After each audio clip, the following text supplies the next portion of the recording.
Okay. कल हमने air pollution पढ़ा था। हमने इनिशियली एयर पॉल्यूशन हमने पढ़ा था। एयर पॉल्यूशन में जितनी भी गैसेस थी, जैसे सबसे प्राइमरी जो गैस थी वो थी CO2। वो कर रही थी हमारी ग्लोबल वार्मिंग। इसके अलावा एयर पॉल्यूशन में कुछ और पॉल्यूटेंट्स थे। आपको याद होगा SO4 and NO2, sorry SO2 and NO2, जो सल्फर की ऑक्साइड थी एंड जो नाइट्रोजन की ऑक्साइड थी, वो भी एक इम्पोर्टेंट एयर पॉल्यूटेंट थी। ये भी एयर को पॉल्यूट कर रही थी, ये जो दो गैसेस हैं। पहले तो आप लोग मुझे ये बताइए, सल्फर का मेन सोर्स मैंने आपको क्या बताया था? Sir automobile industries. हाँ जी, पेट्रोल ऑटोमोबाइल। आपका ऑटोमोबाइल इंडस्ट्री, जो आपका पेट्रोल डीजल है, वो सल्फर एंड लेड का मेन सोर्स वही है। तो ये जो सल्फर है या फिर जो नाइट्रोजन है, नाइट्रोजन भी काफी हद तक हमारे ऑटोमोबाइल इंडस्ट्री से ही रिलीज होता है, लेकिन ज्यादातर ये कोल की बर्निंग से ज्यादा रिलीज होता है नाइट्रोजन ऑक्साइड। मैं आपको स्लाइड शेयर करता हूँ एंड यहाँ पे से आके हम स्टार्ट करते हैं।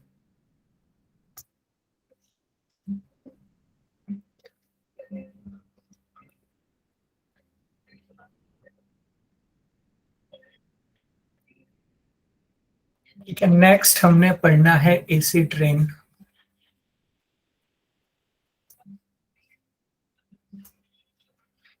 एसिड रेन हम किसे कहते हैं? एसिड रेन एक ऐसी रेन होगी जो नॉर्मल रेन से थोड़ी सी ज्यादा एसिडिक होगी। मीन्स आप ऐसे समझ सकते हो कि ऊपर पानी की जगह एसिड बरस रहा है। एसिड रेन का मेन कॉज क्या है, हम अगली पिक्चर में इसे एक ही बार में समझने का ट्राई करेंगे। ये जो आपका ऑटोमोबाइल इंडस्ट्री था एंड आपका ये जो जितनी भी इंडस्ट्रीज हैं, फैक्ट्रीज हैं, उनसे दो गैसेस रिलीज हो रही हैं, NO2 and SO2। Means nitrogen की जो ऑक्साइड है एंड आपकी सल्फर की जो ऑक्साइड है। अब ये जो दो गैसेस हैं, जब ये एटमॉस्फेयर में जा रही हैं, तो ये जो दो गैसेस हैं, ये रिएक्ट कर रही हैं वाटर के साथ। जैसे ये जो NO2 थी या फिर ये NO3 भी हो सकती है, ये वाटर के साथ रिएक्ट करेगी एंड वाटर का फॉर्मूला क्योंकि H2O होता है, तो हाइड्रोजन इसमें ऐड हो जाएगा एंड ये HNO3 बनाता है। इसके अलावा जो आपका सल्फर डाइऑक्साइड है SO2, ये जब वाटर के साथ रिएक्ट करता है तो ये H2SO4 बना देता है एंड यही दो कंपाउंड एसिडिक कंपाउंड होते हैं। अगर आपको ध्यान होगा तो H2SO4 को हम कहते हैं सल्फ्यूरिक एसिड, HNO3 को हम कहते हैं नाइट्रिक एसिड। तो ये जो सल्फ्यूरिक एसिड है एंड नाइट्रिक एसिड है, पहले आप लोग मुझे ये बताइए, ये प्राइमरी पॉल्यूटेंट है या फिर सेकेंडरी पॉल्यूटेंट है? सर सेकेंडरी हो जाएंगे। हाँ जी, ये जो आपके HNO3 है एंड H2SO4 है, ये सेकेंडरी पॉल्यूटेंट है। सभी लोगों को समझ में आ रहा है ये क्यों सेकेंडरी पॉल्यूटेंट है? जी सर। हाँ जी।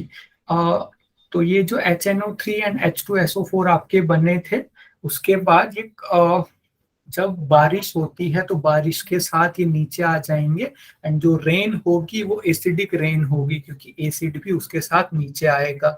अगर ये जो एसिड है, अगर ये स्नो के साथ मिलके नीचे आ रहा है, तो इसे हम कहते हैं एसिड स्नो। या फिर अगर ये जो एसिड बना, अगर बारिश नहीं हो रही है ना ही स्नो पड़ रहा है, अगर ये जो एसिड बना था बिना किसी मीडियम के खुद ब खुद नीचे आ रहा है, तो उसे हम ड्राई प्रेसिपिटेट कहते हैं। तो इस तरीके से एसिड बना। अगर वो बारिश के साथ आ रहा है नीचे तो उसे हम एसिड रेन कहते हैं, स्नो के साथ आ रहा है तो उसे हम एसिड स्नो कहते हैं। एंड अगर जस्ट वो एसिड ही धीरे धीरे ग्रेविटी की वजह से नीचे आते जा रहा है एंड एक जगह पे जमा हो रहा है, तो उसे हम ड्राई प्रेसिपिटेट कहते हैं। तो ये है हमारे एसिड रेन का कंसेप्ट। दो गैसेस, क्वेश्चन आ सकता है कौन सी दो गैसेस एसिड रेन के लिए रिस्पॉन्सिबल है। आपकी एक SO2 हो गई एंड एक आपकी NOx। एक्स यहाँ पे इसलिए लिखा है क्योंकि ये नाइट्रिक ऑक्साइड भी हो सकता है, NO2 नाइट्रोजन ट्राइऑक्साइड भी हो सकती है, NO3। इसके अलावा एक और चीज का आपको ध्यान रखना है, ये जो आपका एसिड रेन है, ये आपका एक तरह से सेकेंडरी पॉल्यूटेंट का इफेक्ट है। ये प्राइमरी पॉल्यूटेंट का इफेक्ट नहीं है, सेकेंडरी पॉल्यूटेंट का इफेक्ट है। तो मुझे लगता है ये पिक्चर से बिल्कुल आपको एसिड रेन क्लियर हो गई होगी। एंड सर हम जो मतलब वो जो डायरेक्टली अगर एसिड नीचे आके डिपॉजिट हो जाए उस चीज को क्या कहते हैं, जैसे और और ड्राई प्रेसिपिटेट, आगे हम उसकी बात करेंगे। ड्राई डिपोजिशन, उसे हम ड्राई डिपोजिशन या फिर ड्राई प्रेसिपिटेट कहते हैं। इसके अलावा अब हम इसी पे बात करेंगे। जो एसिड रेन है दो टाइप से होती है, wet deposition and dry deposition. Wet deposition क्या होता है, अगर ये जो एसिड रेन है, अगर ये जो एसिड बना था ऊपर, अगर ये बारिश के साथ, फॉग के साथ या फिर स्नो के साथ धीरे धीरे नीचे आता है, तो इसे हम एसिड रेन का वेट डिपोजिशन कहते हैं। तो ये जो वेट डिपोजिशन होता है, ये एक तरह से बहुत हैवी होता है, क्योंकि बारिश इस एसिड को पूरा का पूरा फैला देती है। लेकिन अगर ड्राई डिपोजिशन की बात करें, तो ड्राई डिपोजिशन हम कहते हैं कि ये जो एसिडिक एसिड बना था या फिर जो एसिडिक गैस बनी थी, जब वो ग्रेविटी के प्रभाव में आके धीरे धीरे खुद ब खुद नीचे आने लगती है एंड एक सरफेस पे जमा हो जाती है, उसे हम ड्राई डिपोजिशन कहते हैं। ड्राई प्रेसिपिटेट भी इसे कहते हैं, ड्राई डिपोजिशन भी इसे कहते हैं। कॉज ऑफ एसिड रेन, आपका कोल से मेनली आपकी नाइट्रोजन प्रोड्यूस होती है, या फिर जब भी हम ऑयल एंड नेचुरल गैस, जहां पे भी आपका पेट्रोल, डीजल या फिर नेचुरल गैस यूज होगा, आपका कोल यूज होगा, वहां पे sulphur dioxide and nitrogen oxide release होगी ही। तो आपके जो दो मेन सोर्स हो गए sulphur dioxide and nitrogen oxide के, वो हो गए आपके ऑटोमोबाइल इंडस्ट्री। एंड जहां पे भी कोल, ऑयल या फिर नेचुरल गैस का यूज हो रहा है, ये दो मेन सोर्स हो गए आपके एसिड रेन के, क्योंकि यही जो दो सोर्सेस हैं, ये आपके sulphur dioxide and nitrogen oxide को रिलीज कर रहे हैं। तो ये हमने पढ़ लिया कि ये जो गैसेस हैं ये वाटर के साथ रिएक्ट करती हैं, जिसकी वजह से sulphuric acid and nitric acid बनता है, जो कि एक रेन की तरह फिर नीचे आने लगता है। इसके अलावा कुछ नेचुरल सोर्सेस हैं, जैसे कहीं पे ज्वालामुखी फट रहा है, या फिर कहीं पे अगर लाइटनिंग, मतलब जहाँ पे बिजली गिरती है, वहां पे भी sulphur and nitrogen dioxide produce होती हैं, इनकी वजह से भी एसिड रेन होता है। तो एसिड रेन के दो आपके कॉज हो गए। एक तो मैन मेड कॉज हो गया, जो कि हम लोगों की हरकतें हैं, जैसे जो हमने पीछे पढ़ा। इसके अलावा एक नेचुरल कॉज भी हो गया। नेचुरल कॉज, जब आपका ज्वालामुखी फटता है या फिर कहीं पे बिजली गिरती है, तो वहां पे सल्फर डाइऑक्साइड एंड नाइट्रोजन की ऑक्साइड प्रोड्यूस होती हैं, जो कि आगे जाके एसिड रेन जिनकी वजह से होता है। अब सर अगर हम, एक मैडमैन है और दूसरा क्या बोला? हाँ जी, एक तो मैडमैन है इसका और दूसरा सोर्स क्या है? नेचुरल प्राकृतिक सोर्स, जैसे कहीं पे ज्वालामुखी फट रहा है, तो वहां पे सल्फर डाइऑक्साइड भी बनेगी, या फिर कहीं पे बिजली गिर रही है। एक तो मैन मेड है और दूसरा प्राकृतिक नेचुरल सोर्स हो गया। सर एक बार सर मेन सोर्स जो सर आपने कहा, तो सर वो पेट्रोलियम से ही सल्फर और नाइट्रोजन का। हाँ, मैन मेड, जहाँ पे भी आपका पेट्रोल यूज हो रहा है, जहाँ पे भी आपका कोल यूज हो रहा है, आपकी नेचुरल गैस यूज हो रही है, वहां पे सल्फर और नाइट्रोजन रिलीज होती है। सर एक बार वेट डिपोजिशन और ड्राई डिपोजिशन में डिफरेंस बता दीजिए। ड्राई डिपोजिशन तो समझ में आ गया कि वो डायरेक्टली आके डिपोजिट हो जाएगा, वेट डिपोजिशन में? वेट डिपोजिशन मींस जो एसिड ऊपर बना था वो किसी और चीज के साथ नीचे आ रहा है, या तो बारिश के साथ, या तो फॉग के साथ, या तो स्नो के साथ, उसे हम वेट डिपोजिशन कहते हैं। Okay sir. अब इन दोनों में मेन डिफरेंस ये है, ड्राई डिपोजिशन है तो वो जहां पे आएगा वहीं पे जमा रहेगा, लेकिन बारिश के साथ अगर वो नीचे आ रहा है तो बारिश का पानी जहां जहां पे जाएगा वहां पे पूरा एसिड फैल जाएगा। तो मेन इनके फैलने की वजह से ही इन दो चीजों में क्लासिफाई किया गया है। ठीक है, इफेक्ट ऑफ एसिड रेन के ऊपर हम बात करते हैं। सबसे पहले नॉन लिविंग थिंग्स के ऊपर इफेक्ट, लिविंग थिंग्स के ऊपर इफेक्ट, एंड सॉइल के ऊपर क्या इफेक्ट पड़ता है एसिड रेन का। यहाँ पे से आपका एक क्वेश्चन बनेगा, जो एसिड रेन है उसकी वजह से ये जो ताजमहल है ये धीरे धीरे येलोइश कलर का हो रहा है, धीरे धीरे पीलापन बढ़ रहा है। उसके पीछे का रीजन क्या है, एसिड रेन की वजह से जो कैल्शियम कार्बोनेट है वो धीरे धीरे डैमेज होता है, क्योंकि आपका जो ताजमहल है वो मार्बल का बना है। मार्बल यानी कि calcium carbonate. Calcium carbonate acid से जब रिएक्ट करता है तो वो डैमेज होने लगता है, एंड इसकी वजह से ही ये जो हमारा मॉन्यूमेंट है वो धीरे धीरे डैमेज हो रहा है। और यहाँ पे क्योंकि मथुरा के आसपास बहुत सारी रिफाइनरीज हैं, इंडस्ट्रीज हैं, फैक्ट्रीज हैं, तो उसकी वजह से sulphur dioxide and nitrogen dioxide हवा में जाती है, वहां पे वो रिएक्ट करती है पानी के साथ, और एसिड रेन फिर इस मॉन्यूमेंट को खराब कर रही है। तो ये हमारा नॉन लिविंग थिंग के ऊपर एक इफेक्ट आ गया। इसके अलावा एसिड रेन जिस भी नदी में गिरेगी, जिस भी उसके बाद नदी जहां समुद्र में जाएगी वो धीरे धीरे एसिडिक होती रहेगी, तो ये भी इसका एक प्रभाव हो गया। लेकिन आपका ये जो क्वेश्चन आ सकता है, अब हो सकता है इससे क्वेश्चन ना भी आए, क्योंकि अब ये बहुत कॉमन हो गया है कि ताजमहल का जो पीलापन आ रहा है वो एसिड रेन की वजह से आ रहा है, पर हो सकता है क्वेश्चन रिपीट हो जाए। इसके अलावा और भी बहुत सारे ऐसे बिल्डिंग हैं, स्टैचूज हैं, ब्रिज हैं। अब जैसे कोई ब्रिज है और वो आयरन का बना हुआ है, अब वहां पे अगर लगातार एसिड रेन गिर रही है तो आयरन भी धीरे धीरे वहां पे गलने लगेगा, आयरन की भी जो लाइफ है वो कम हो जाएगी। इसके अलावा मोस्टली जो मार्बल या फिर लाइम स्टोन के बने हुए जितने भी स्ट्रक्चर हैं, जितने भी बिल्डिंग हैं, वो सारे के सारे धीरे धीरे एसिड रेन की वजह से खराब हो रहे हैं, उनको डैमेज पहुंच रहा है। सर ये एसिड रेन एक्चुअल में होता है क्या आज की डेट में? हाँ जी। मतलब इससे तो सुना है कि इससे तो सारा स्किन वगैरह भी जल जल जाता है, तो इतना भयंकर ये हो रहा है क्या आजकल भी? हाँ जी, अभी हाल में धीरे धीरे ये बढ़ रहा है, इसीलिए जो हमारी मोस्टली उत्तर प्रदेश के साइड का एरिया है वो बारिश के लिए बहुत सेंसिटिव है। मोस्टली वहाँ पे अभी जितनी बारिश हो रही है वो एसिड रेन ही हो रही है। अब इतना ज्यादा अभी एसिड उसमें आया नहीं है, क्योंकि अभी ये स्टार्टिंग है, अगर कंट्रोल नहीं किया गया तो ऊपर से हो सकता है एक दिन पूरा का पूरा एसिड ही है। अभी एसिड का जो पीएच है वो बहुत ज्यादा कम नहीं है, मीन्स वो बहुत ज्यादा स्ट्रॉन्ग एसिड नहीं बना है। अभी उतने ज्यादा हमें विजिबल इफेक्ट नहीं देखने को मिल रहे हैं कि बारिश में जाते ही हम गल जाएं, लेकिन अगर ये धीरे धीरे और आगे बढ़ेगा तो हो सकता है ऐसी भी कंडीशन आ जाए कि हम बारिश में जाएं और हम गल जाएं, जैसे एसिड में गल जाती हैं चीजें। ह्यूमन हेल्थ के ऊपर इनका क्या प्रभाव पड़ता है? ये जो दो गैसेस हैं, sulphur dioxide and nitrogen oxide, ये रेस्पिरेटरी प्रॉब्लम्स करती हैं, जैसे एस्मा, क्रोनिक ब्रोंकाइटिस। अब ये आपने एनाटॉमी में पढ़ा होगा, एस्मा क्या होता है, ब्रोंकाइटिस क्या होता है। तो ऐसी प्रॉब्लम्स ये गैसेस करती हैं। इसके अलावा परमानेंट लंग डैमेज भी ये दोनों गैसेस करती हैं, sulphur dioxide and nitrogen dioxide.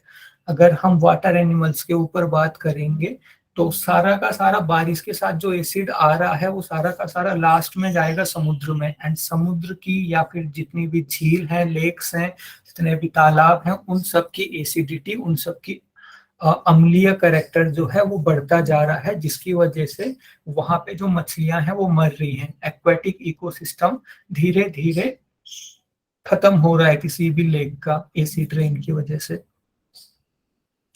तो ये हमारा एसिड रेन हो गया। नेक्स्ट है ओजोन डिप्लीशन इन स्ट्रेटोस्फेयर। स्ट्रेटोस्फेयर में जो ओजोन परत है, ये 1979 की पिक्चर है। ये जो आप ब्लू कलर देख रहे हो, ये ब्लू कलर ओजोन होल को दिखा रहा है।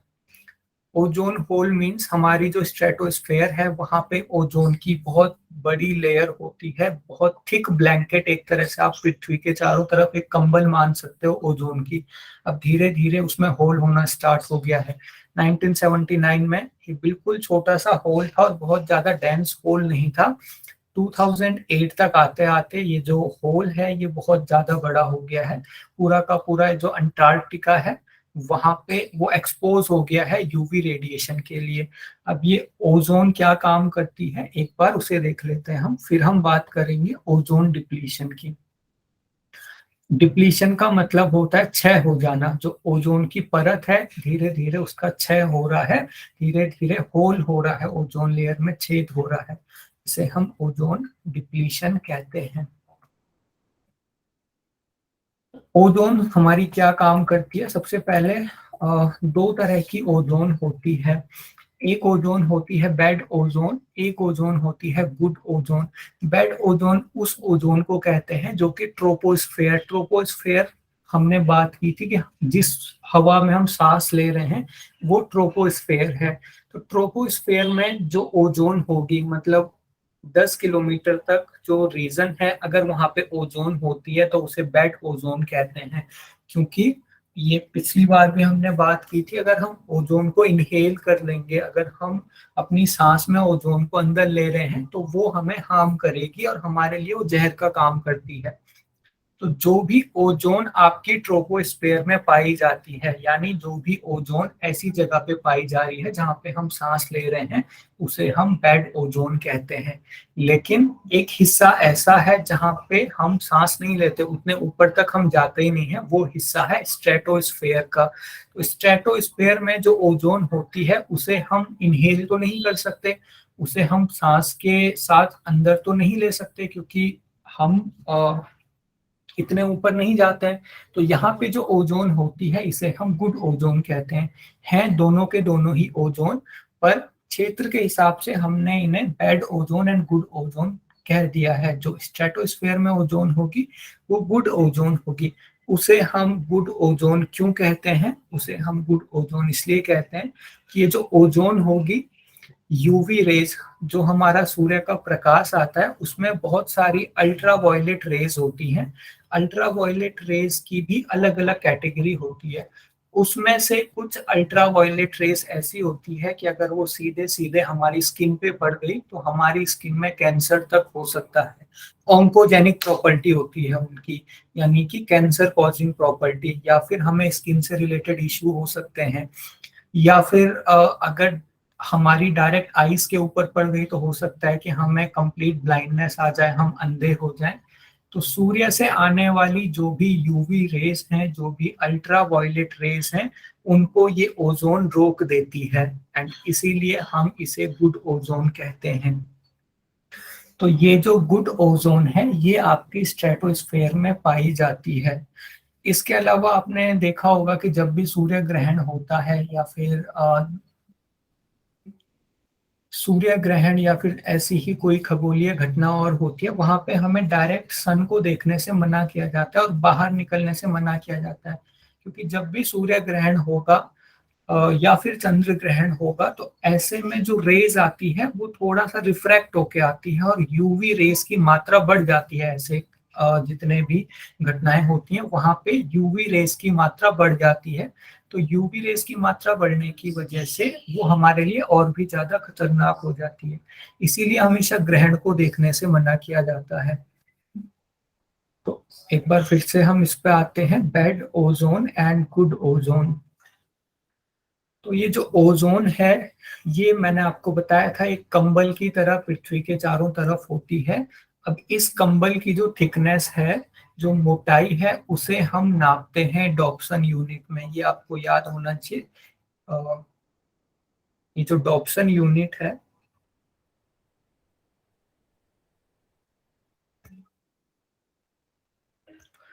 डॉप्सन यूनिट में जैसे इन जनरल हम लेंथ नापते हैं, किसमें? या तो किलोमीटर में नापते हैं, मीटर में नापेंगे, सेंटीमीटर में नापेंगे, लेकिन ओजोन लेयर की थिकनेस को हम नापते हैं डॉप्सन यूनिट, DU इसको शॉर्ट में लिखते हैं। अब ये जो ओजोन है, ये मैंने आपको बताया, ओजोन यूवी रेज को आने से रोकती है। कैसे रोकती है उसकी पूरी की पूरी रिएक्शन है। उस रिएक्शन में हमें जाने की जरूरत नहीं है क्योंकि ये रिएक्शन नहीं आएगी। यहाँ पे जो यूवी रेज हैं वो compete करती हैं क्लोरोफ्लोरोकार्बन से।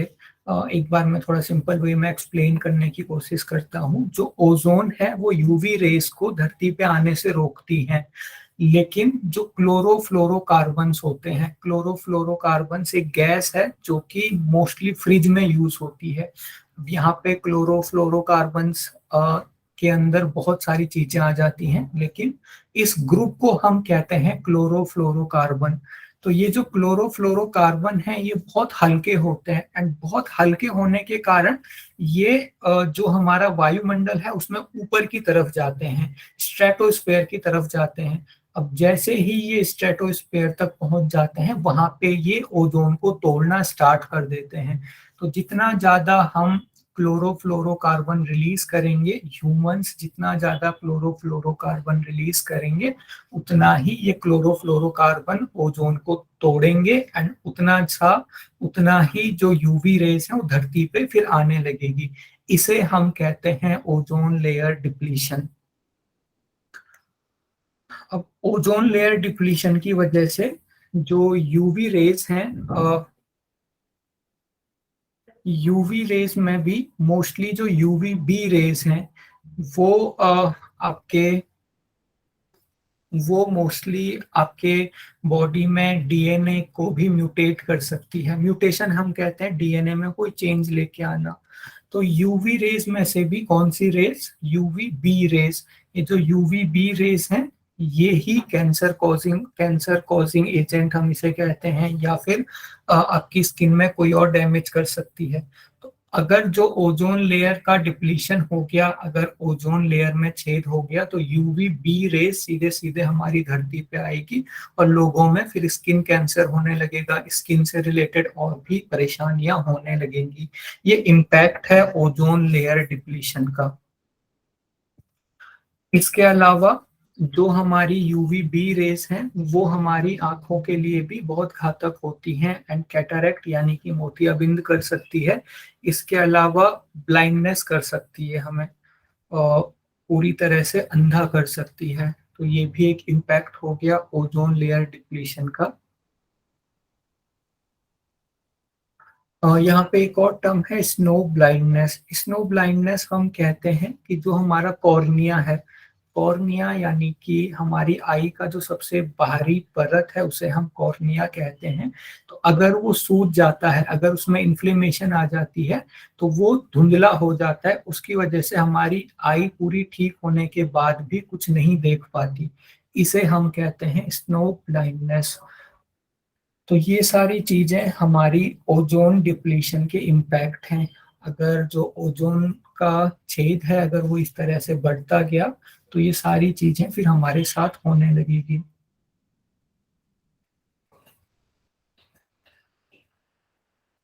इसके अलावा ये ध्यान रखना है आपको, जो मॉन्ट्रियल प्रोटोकॉल है 1987 में एक ट्रीटी साइन की गई, यानी एक समझौता साइन किया गया मॉन्ट्रियल प्रोटोकॉल में, जिसमें कि ओजोन को क्षति पहुंचाने वाले जितने भी सबस्टेंस थे, जितनी भी चीजें ओजोन को क्षति पहुंचा रही थी, उन चीजों के यूज को कम करने पे बात की गई। तो ये आपने ध्यान रखना है, जो आपका मॉन्ट्रियल प्रोटोकॉल है वो कनाडा में हुआ था, 1987 में हुआ था एंड वो संबंधित था किससे? आपके ओजोन लेयर डिप्लीशन से। उसमें आपके ओजोन लेयर को क्षति, जितने भी आपके चीजें ओजोन लेयर को क्षति पहुंचा रही है उनके यूज को कम करने के ऊपर बात की गई थी। इनका जो लक्ष्य था वो 2012 तक था। 1987 में ये जो ट्रीटी है उसको साइन किया गया था एंड इन्होंने 2012 तक इस चीज को कंट्रोल करने की बात कही थी। काफी हद तक इन्होंने कंट्रोल भी किया, लेकिन उसके बाद फिर नेक्स्ट प्रोटोकॉल यहाँ पे से आई जो कि हम लास्ट में पढ़ेंगे। तो ये आपको ध्यान रखना है, मॉन्ट्रियल प्रोटोकॉल बहुत इंपॉर्टेंट प्रोटोकॉल है एग्जाम के पॉइंट ऑफ व्यू से। ओजोन लेयर डिप्लीशन क्लियर हुआ आप लोगों को?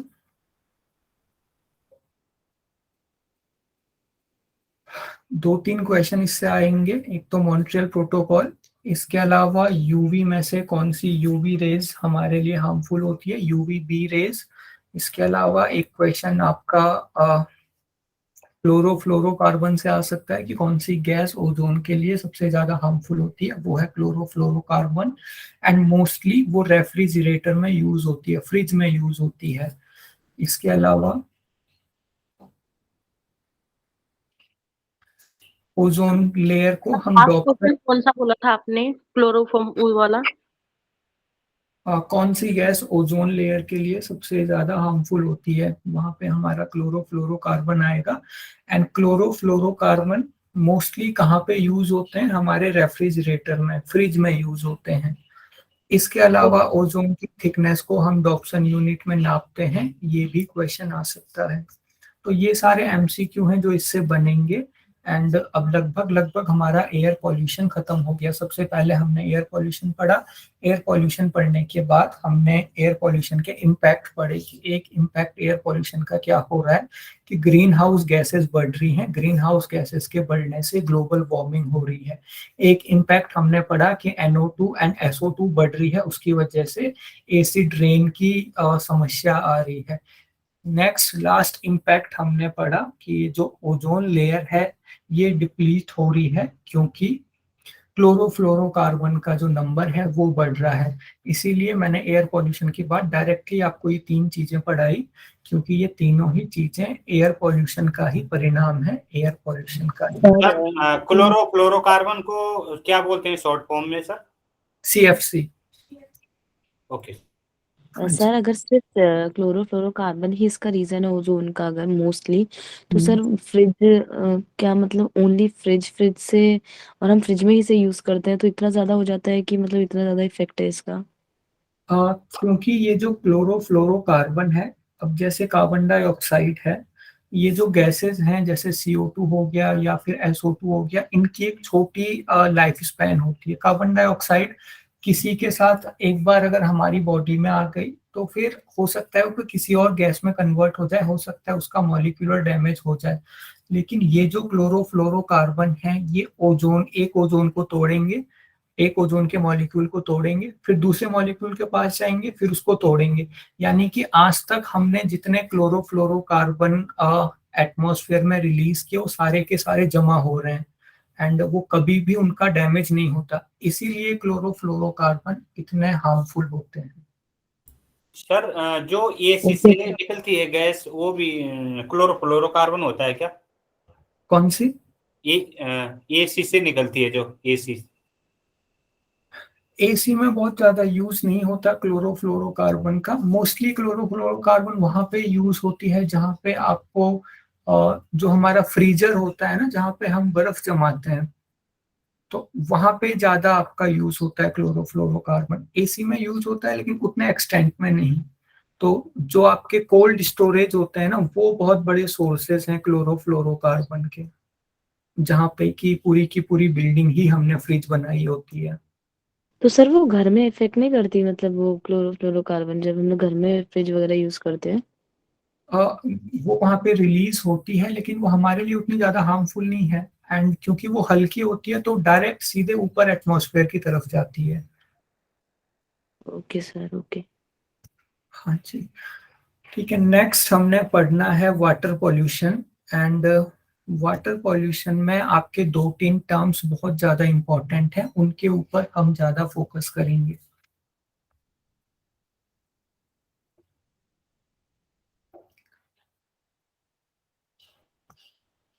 ये 2-3 टर्म्स इसमें हैं जिनसे कि आपका क्वेश्चन आ सकता है।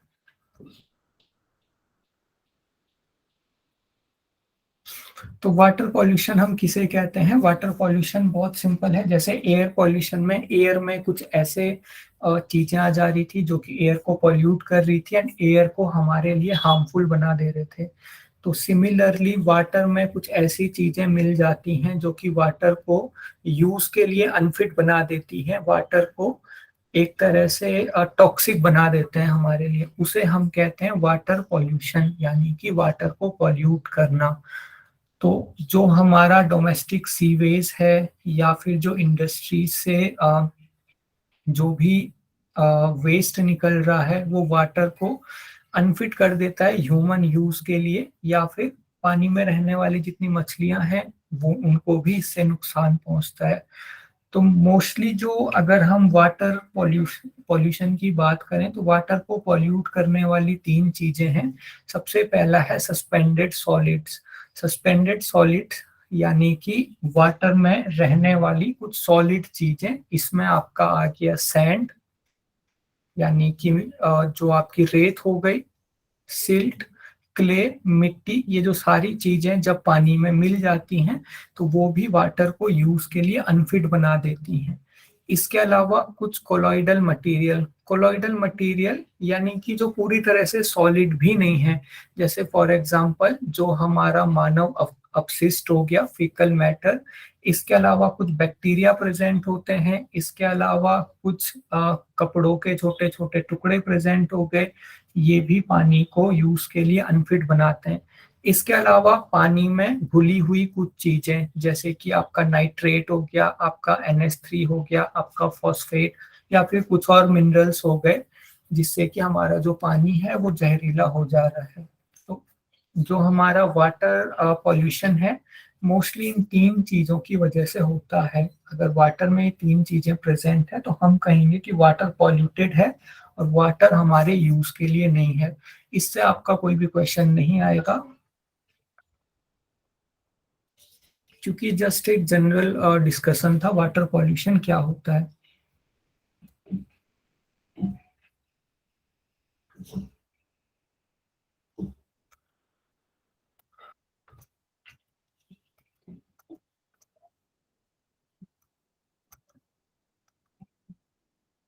ठीक है, 2-3 टर्म्स मैंने आपको इसमें समझने के लिए कहा था जिन्हें आपको समझना पड़ेगा। एक है बायोकेमिकल ऑक्सीजन डिमांड, जिसे हम BOD कहते हैं। बायोकेमिकल ऑक्सीजन डिमांड किसे कहते हैं, मैं इनिशियल से आपको एक्सप्लेन करने की कोशिश करता हूँ। जो हमारा वाटर है, अगर उसमें कोई बायोडिग्रेडेबल वेस्ट है, बायोडिग्रेडेबल वेस्ट यानी कि उसका प्राइम एग्जांपल है मानव अपशिष्ट। अगर कोई वाटर बॉडी है, अगर कोई रिवर है, अगर उसमें सीवेज को छोड़ा जा रहा है तो उसमें बायोडिग्रेडेबल ऑर्गेनिक मैटर है। तो जो बायोडिग्रेडेबल ऑर्गेनिक मैटर है उसको डिग्रेड कौन करता है, उसको डिग्रेड करते हैं छोटे छोटे बैक्टीरिया। तो छोटे छोटे बैक्टीरिया उस बायोडिग्रेडेबल ऑर्गेनिक मैटर को पूरा डिग्रेड कर देंगे। आप सिंपल वर्ड्स में समझ सकते हो, पूरा का पूरा खत्म कर देंगे। लेकिन बैक्टीरिया को उसे डिग्रेड करने के लिए ऑक्सीजन की जरूरत पड़ेगी। तो एक जो वाटर बॉडी है उसमें बैक्टीरिया को जितनी ऑक्सीजन की जरूरत पड़ती है उस वाटर बॉडी के वेस्ट को डिग्रेड करने के लिए, उसे हम कहते हैं बायोकेमिकल ऑक्सीजन डिमांड। समझ आया आप लोगों को? एक बार और बताइए दोबारा से। ओके, कोई वाटर बॉडी है, उसमें अगर कोई बायोडिग्रेडेबल वेस्ट है तो उस बायोडिग्रेडेबल वेस्ट को खत्म कौन करेगा, बैक्टीरिया करेंगे। एंड बैक्टीरिया को इस काम के लिए ऑक्सीजन की जरूरत होगी। तो एक वाटर बॉडी में जितना वेस्ट है उसके डिग्रेडेशन के लिए जितनी ऑक्सीजन की जरूरत पड़ती है उसे हम कहते हैं बायोकेमिकल ऑक्सीजन डिमांड। तो ये जो बायोकेमिकल ऑक्सीजन डिमांड है, आप लोग मुझे ये बताइए, जितना ज्यादा पॉल्यूटेड कोई वाटर होगा उसमें बायोकेमिकल ऑक्सीजन डिमांड बढ़ेगी या फिर घटेगी? बढ़ेगी सर। तो बढ़ेगी। ओके, आप में से जिनकी समझ में आया आप एक बार रिपीट कीजिए, किसे हम बायोकेमिकल ऑक्सीजन डिमांड कहते हैं? सर मतलब अगर किसी भी आपका वाटर क्वेश्चन क्या बॉडी था? में, अगर किसी भी वाटर बॉडी में बायोडिग्रेडेबल वेस्ट हो लाइक मतलब फीकल मैटर वगैरह, तो उसको डैमेज करने के लिए, उसे कम्प्लीटली ब्रेक डाउन करने के लिए हमें बैक्टीरिया चाहिए। तो वो बैक्टीरिया जो होंगे उनको ऑक्सीजन चाहिए अपने उसके लिए, ताकि वो उसको तोड़ सकें। उसके बाद जो बैक्टीरिया को जितना ऑक्सीजन चाहिए, मतलब कहने का जिस भी एक पर्टिकुलर वाटर बॉडी में जितना भी ऑक्सीजन रिक्वायरमेंट है उसके मतलब बायोडिग्रेडेबल वेस्ट को डिग्रेड करने के लिए, उस ऑक्सीजन डिमांड को हम कहते हैं biochemical oxygen demand. Okay, very good. सबको क्लियर हुआ बायोकेमिकल ऑक्सीजन डिमांड? क्योंकि इससे 3-4 बार क्वेश्चन रिपीट हो चुका है, कंसेप्चुअल क्वेश्चन रिपीट होता है। क्लियर हुआ सबको biochemical oxygen? Yes sir. Okay, biochemical oxygen demand के बाद कुछ और टर्म्स हैं जो कि हमें समझने हैं।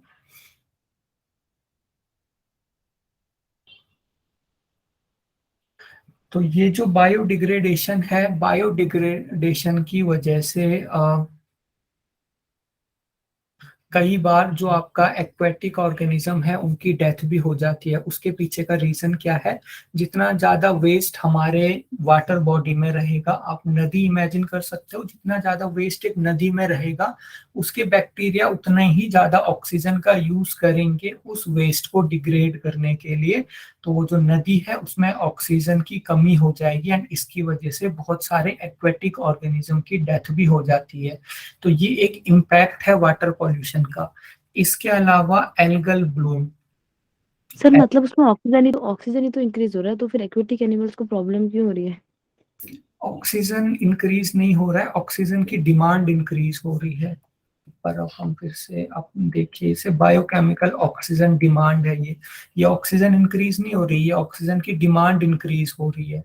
तो जो बैक्टीरिया हैं उतनी ऑक्सीजन की डिमांड है उनको, तो उतनी ऑक्सीजन वो यूज भी करेंगे। तो बाकी लोगों के लिए, जो बाकी जितने ऑर्गेनिज्म हैं वहां पे, उनके लिए ऑक्सीजन की शॉर्टेज हो जाती है, इसीलिए उनकी डेथ हो जाती है।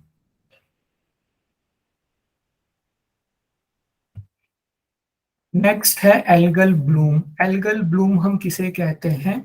फॉर एग्जाम्पल, अगर कोई पॉल्यूटेड वाटर बॉडी है, अगर कोई नदी है या फिर कोई तालाब है, उसमें लगातार ह्यूमन वेस्ट को रिलीज किया जा रहा है, तो ह्यूमन वेस्ट में बहुत सारे न्यूट्रिएंट्स प्रेजेंट होते हैं, जैसे बहुत सारे मिनरल्स प्रेजेंट होंगे।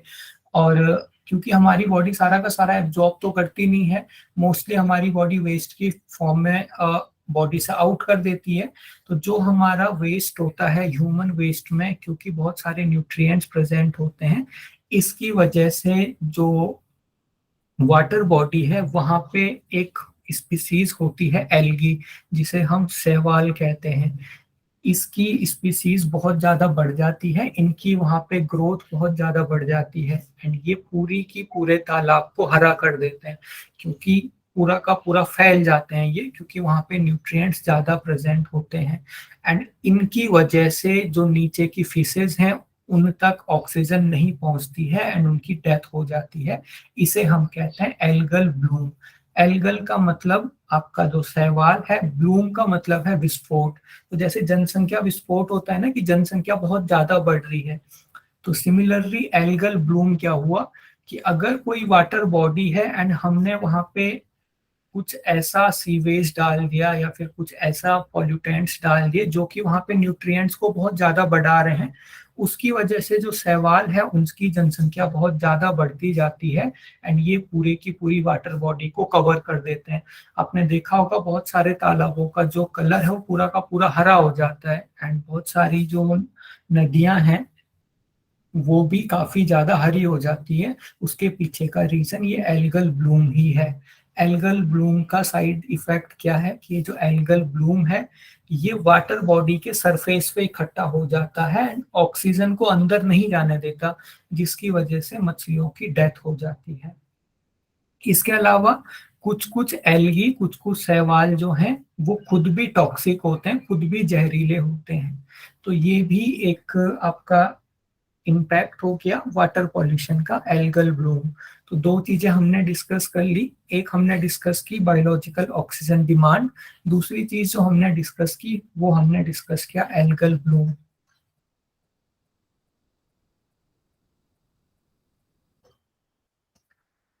तीसरी चीज ये भी बहुत इंपॉर्टेंट है, जिसे हम कहते हैं बायोलॉजिकल मैग्निफिकेशन, या फिर शॉर्ट में कहें तो बायो मैग्निफिकेशन। तो मैग्निफिकेशन से क्या समझते हो आप लोग? मैग्निफिकेशन किसे कहते हैं हम? सर और किसी ज्यादा को बड़ा कर एक्सटेंड देना, होना, चीजों को ज्यादा से मैग्नीफाई ज्यादा करना। फैलाना, मतलब हाँ जी, एक्सटेंशन। किसी चीज को बड़ा करना या फिर किसी चीज का बढ़ना, इसे हम मैग्निफिकेशन कहते हैं।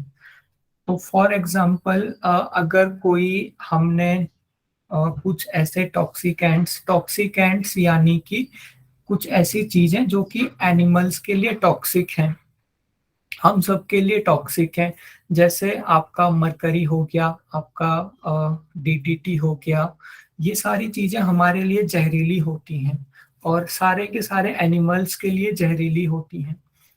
अब एनिमल्स क्या है, इन चीजों को मेटाबोलाइज नहीं कर सकते, ना ही इन चीजों को एक्सक्रीट कर सकते हैं।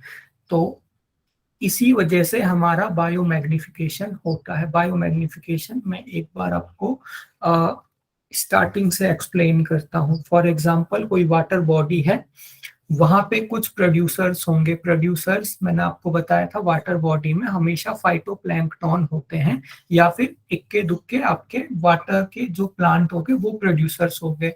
ये एब्जॉर्ब करेंगे इन टॉक्सिकेंट्स को, आपके मरकरी को, आपके डीडीटी को। तो इनकी वजह से मरकरी और डीडीटी इनकी बॉडी में आ जाएगा। अब जो जू प्लैंकटन है वो कंज्यूम करेंगे हमारे प्रोड्यूसर्स को।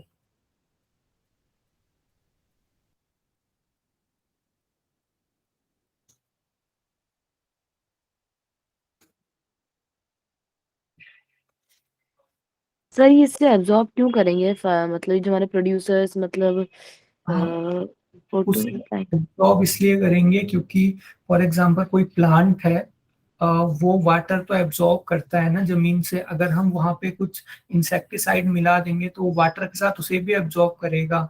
तो सिमिलरली जो प्रोड्यूसर्स हैं, क्योंकि उनको भी वाटर की रिक्वायरमेंट होती है, एंड वाटर के साथ साथ वाटर में मिले हुए मरकरी एंड डीडीटी को भी वो एब्जॉर्ब कर लेते हैं, उनकी बॉडी में चला जाता है।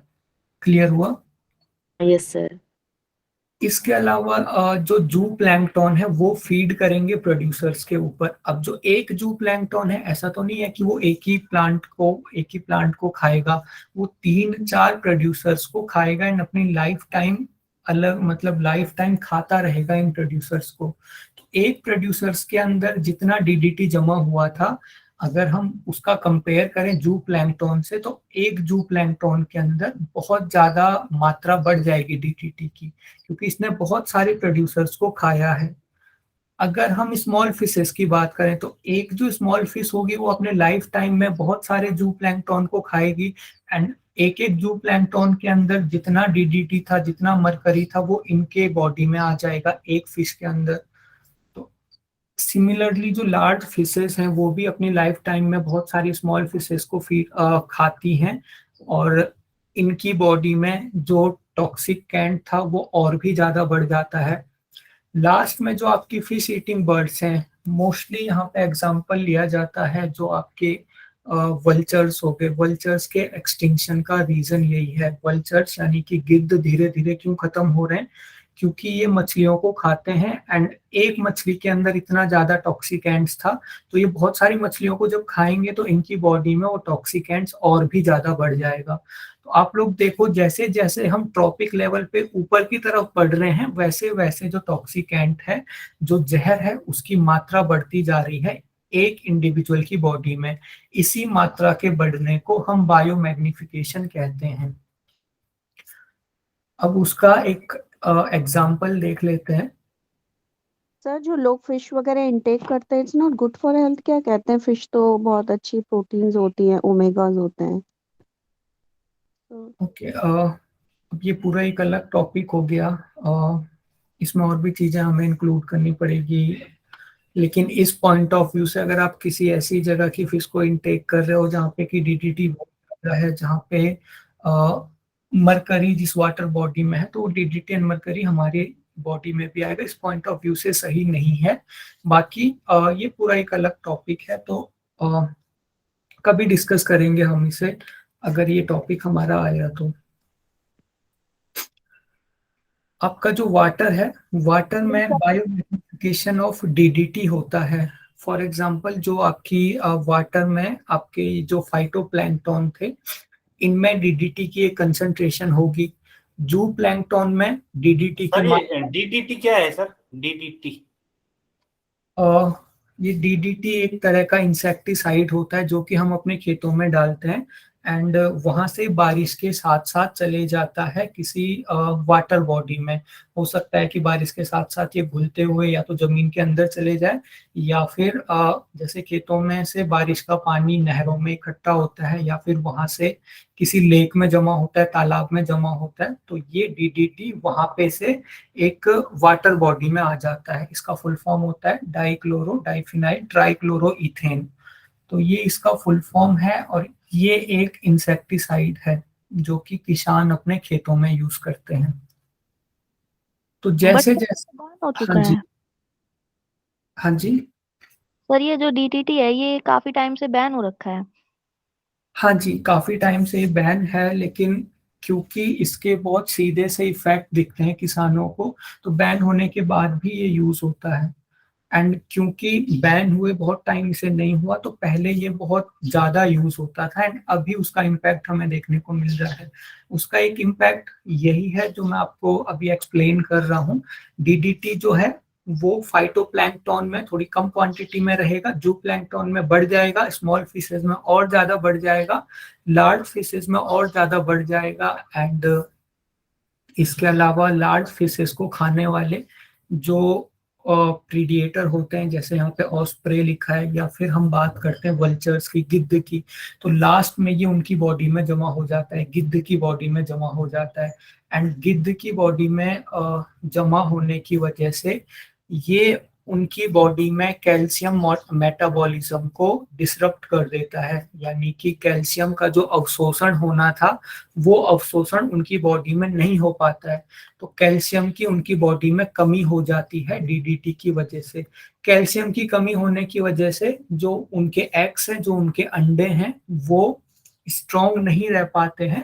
जैसे कैल्शियम की वजह से हमारी बोन्स भी वीक हो जाती है ना, उसे हम कहते हैं ऑस्टियोपोरोसिस, आपने पढ़ा होगा इसे एनाटॉमी में।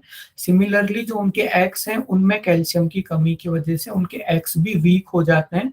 एंड जैसे ही वो उन एग्स को सेकने की कोशिश करते हैं तो वो एग्स ब्रेक हो जाते हैं। तो इसकी वजह से उनकी पॉपुलेशन बहुत निगेटिवली इम्पैक्ट हुई है, और धीरे धीरे जो हमारे वल्चर्स हैं वो धीरे धीरे इसीलिए समाप्ति की कगार पे हैं। तो ये एक इम्पैक्ट हो गया बायोमैग्निफिकेशन ऑफ डीडीटी का। इसी तरीके से मरकरी का अलग से biomagnification. Sir excuse me sir, आपने तो मतलब ये जो वल्चर्स वगैरह या फिर ये सब के मतलब खत्म होने का रीजन वो बताया था ना कि एनर्जी फ्लो में एनर्जी खत्म हो जाती है जब वो 10% लॉ के अनुसार। तो वो ये मैंने तो ये तो सर उसी कंडीशन में होगा ना जब वो बहुत ज्यादा हाई होंगे, जीटी वगैरह और मरकरी अगर ज्यादा हुआ। अगर नहीं हुआ तो फिर रीजन ये थोड़ी ना होगा इनके एग्जिस्ट ना होने का। नहीं, जो मैंने 10% लॉ बताया था, 10% लॉ मैंने आपको ये बताया था कि 10% लॉ की वजह से जो टर्सरी कंज्यूमर्स होते हैं उनके ऊपर फिर से कोई कंज्यूमर्स नहीं है, क्योंकि वहां तक आते आते एनर्जी खत्म हो गई। लेकिन अभी हम एनर्जी की बात नहीं कर रहे हैं, एनर्जी तो हर कोई यूज कर रहा है। अभी हम टॉक्सिक एंड्स की बात कर रहे हैं, जो कि कोई यूज नहीं कर पा रहा है, जिंदगी भर उनकी बॉडी में वो चीज जमा होती जा रही है, ऊपर वाली लेवल में वो चीज बढ़ती जा रही है। तो ओके सर, तो एनर्जी फ्लो है वो तो। हाँ जो जी। 10% रोल है वो ओनली फॉर टेरेस्ट्रियल है। एक बार आप रिपीट करोगे? जो सर 10% रूल है वो सिर्फ मतलब जो टेरेस्ट्रियल बॉडीज है उनके लिए है, जो एक्वेटिक पे नहीं होगा एप्लीकेबल। नहीं, 10% लॉ आपके सारे के सारे इकोसिस्टम के लिए है, लेकिन 10% जो लॉ है वो नेचुरली इकोसिस्टम में एग्जिस्ट करता है, एंड उसकी वजह से एक इकोसिस्टम बैलेंस में रहता है। उसकी वजह से कोई भी ऑर्गेनिज्म एक्सटिंक्ट नहीं हो सकता है। उसकी वजह से ये हो सकता है कि जो नीचे की जनरेशन होंगी उनकी पॉपुलेशन ज्यादा होगी, क्योंकि उनको ज्यादा एनर्जी मिल रही है, ऊपर जाते जाते पॉपुलेशन कम हो जाती है, लेकिन एक्सटिंक्शन उसकी वजह से नहीं होता है। एक्सटिंक्शन का रीजन ये है, कोई प्रजाति खत्म हो रही है तो वो इसी वजह से हो रही है। अभी हम जैसे वल्चर की बात कर रहे हैं, तो डीडीटी की वजह से उनकी प्रजाति धीरे धीरे खत्म हो रही है। Okay sir, okay. हाँ जी। तो DDT disturb calcium metabolism in birds, and इसकी वजह से जो उनके एग्स हैं वो स्टेबल नहीं रह पाते।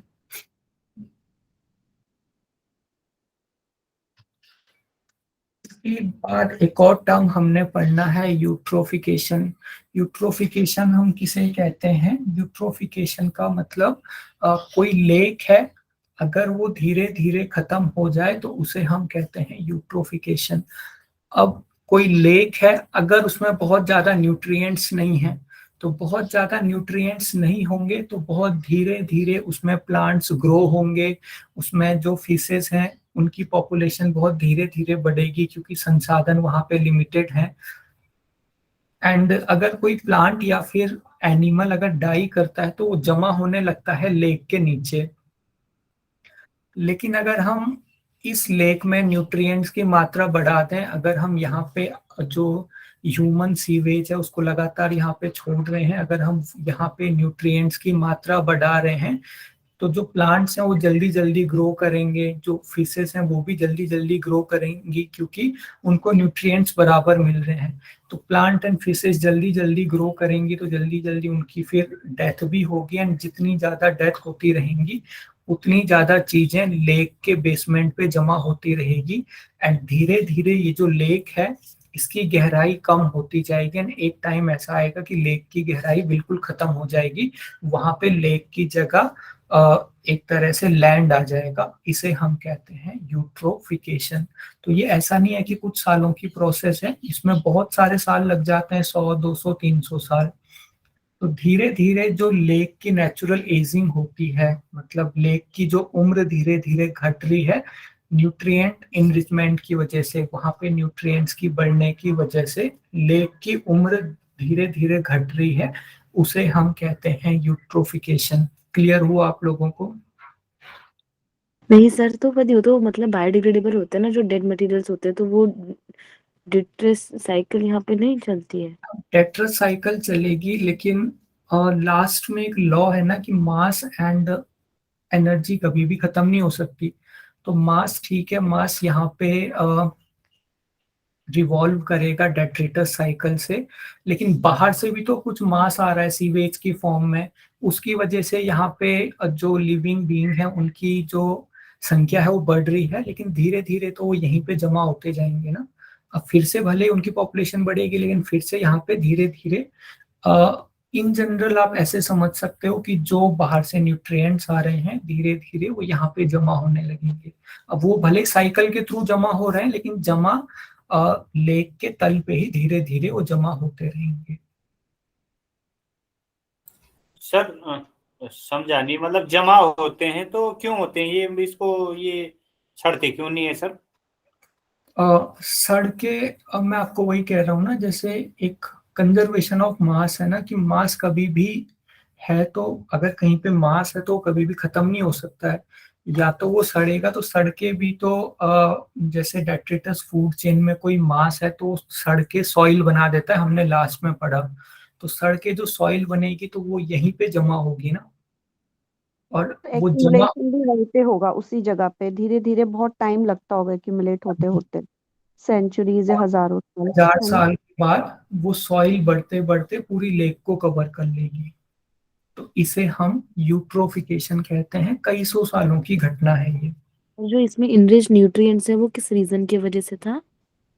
वो हमारे वाटर पॉल्यूशन करने की वजह से, अगर हम अपना सीवेज वहां पे डाल रहे हैं, अगर हम कोई और बायोडिग्रेडेबल वेस्ट वहां पे डाल रहे हैं जो कि वहां के ऑर्गेनिज्म के लिए न्यूट्रिएंट की तरफ वर्क कर रहा है। Okay sir. हाँ जी।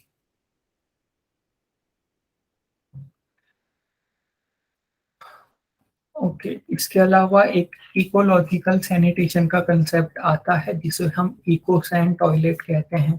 तो इकोसैन टॉयलेट किसे कहा जाता है? इकोसैन टॉयलेट मींस जो हम खाना खा रहे हैं, हमारा जो वेस्ट मटेरियल है उससे हम फिर से कंपोस्ट बनाते हैं एंड उसे हम एज अ कंपोस्ट यूज करते हैं, इसे हम इकोसैन टॉयलेट कहते हैं।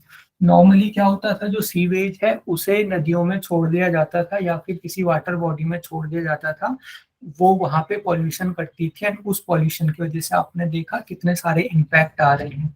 लेकिन अगर हम इकोसैन टॉयलेट की बात करें तो जो ह्यूमन वेस्ट है उसको एक लंबे टाइम के बाद कन्वर्ट किया जाता है कंपोस्ट में, खाद में, जो कि फिर से प्लांट्स को उगाने के काम आता है।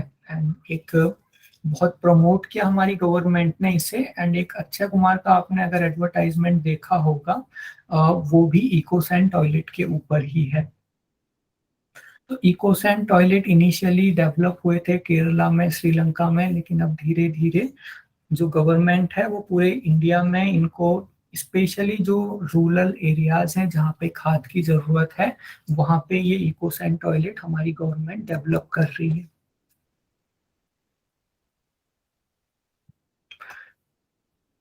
ओके, लास्ट एक और चीज का ध्यान रखना है आपने, वाटर पॉल्यूशन को रोकने के लिए हमारी गवर्नमेंट ने एक एक्ट पास किया था, एक कानून बनाया था जिसे हम कहते हैं वाटर एक्ट। अगर हम इसे इसका पूरा नाम अगर हम देखें तो वो है water prevention and control of pollution act 1974, ताकि जितने भी वाटर रिसोर्सेज हैं उनको सेफ रखा जा सके, उनमें पॉल्यूशन को कंट्रोल किया जा सके। तो ये था हमारा वाटर पॉल्यूशन। इसके अंदर जितनी हमने चीजें पढ़ी, ecosan toilet, eutrophication, biological magnification, biomagnification, इसके अलावा आपका एल्गल ब्लूम, आपका बायोकेमिकल ऑक्सीजन डिमांड, इन सब के ऊपर आपके कंसेप्चुअल क्वेश्चन आ सकते हैं।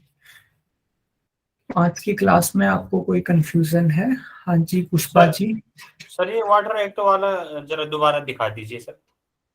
ओके, एक मिनट। तब तक आपके कोई क्वेश्चन है तो आप लोग पूछ लीजिए।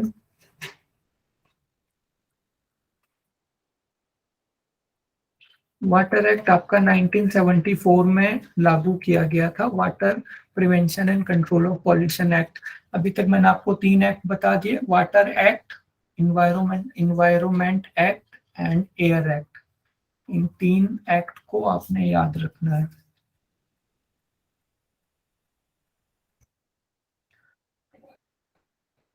कि कोई और क्वेश्चन है आपका? हाँ जी। No sir, thank you. Thank you sir. Pushpa ji आपने हैंड रेज किया हुआ है, आपका कोई क्वेश्चन है?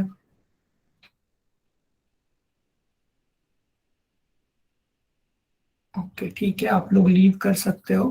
Thank you. Thank you so much sir. Thank you sir, कुछ प्रश्न नहीं है। Thank you very much. Thank you sir, आप पहले इतने अच्छे से पढ़ा देते हैं कि कोई डाउट ही नहीं बचता फिर। Okay thank you sir, thank you. Thank you sir. Hariom sir. Hariom.